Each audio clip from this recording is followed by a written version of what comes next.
और दुनिया हमको भक्त समझे इसलिए जैसे ही बाजा बजने लगे उठ करके नाचने लगे। आजकल कथाओं में यही होता, हृदय में कोई भाव नहीं, कथा समझने की क्षमता नहीं, भाव और भक्ति के मूल मंत्र उसे मालूम नहीं है।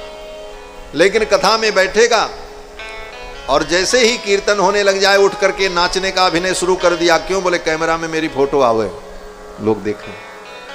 बोले ये भक्ति नहीं। मैं कथाओं में कहता हूं,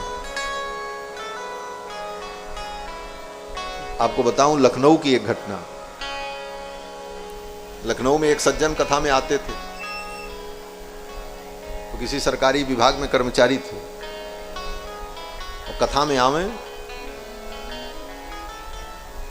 तो पीला वस्त्र पहनकर, कंधे पर राम नामा ओढ़कर और मोर पंख का एक झब्बा हाथ में लेकर और 2-4 माला पहनकर पूरा सज धज कर पूरी तैयारी से।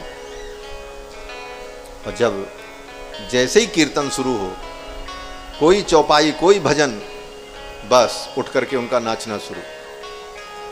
और ज्यों ही चौपाई कीर्तन समाप्त हो फिर बैठ करके वो मोबाइल चलावे कथा में।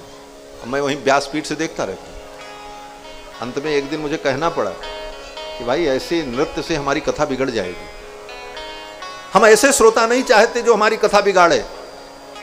हम तो ऐसा श्रोता चाहते हैं कि जो पिए और हम उसको पिलाते रहें, वो शांत दत्त चित्त बैठा रहे और मैं बोलता रहूं और वो एक एक वस्तु को ग्रहण करता रहे, उसके हृदय में भक्ति का संचार हो, उसे कुछ मिले।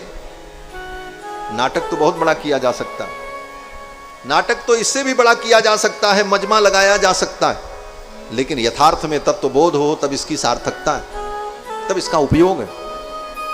बाकी भीड़ बटोरना तो भीड़ तो बड़े बड़े नेता भी बटोर लेते हैं,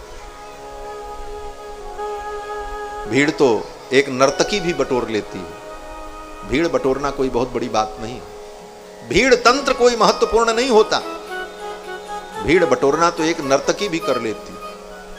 दूसरे के मन को, दूसरे के धन को हरण करने में वेश्या हमसे ज्यादा चतुर हो सकती है। गोस्वामी तुलसीदास जी कहते हैं कि परमन परधन हरण को वेश्या हूं प्रवीण। दूसरे के मन को, दूसरे के धन को हरण करने में तो वेश्या हमसे ज्यादा प्रवीण हो सकती है। उसका नृत्य होने लग जाए तो शायद 50,000 की भीड़ एकत्रित हो जाएगी, पांडाल भी छोटा पड़ सकता है।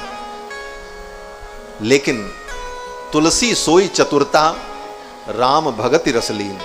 चतुराई तो जीवन की वो है कि हमारे जीवन में भगवान की भक्ति आए, भक्ति का आनंद मिले। इस कथा को हम पिए।